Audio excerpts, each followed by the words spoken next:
Look around. The sun, oceans, and rain. Science helps us understand our physical world.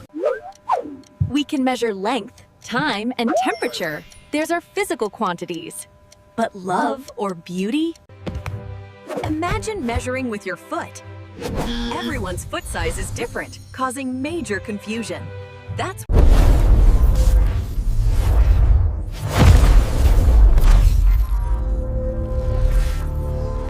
We use tools like measuring tapes for long distances, or micrometer screw gauges to measure things as incredibly thin as a wire.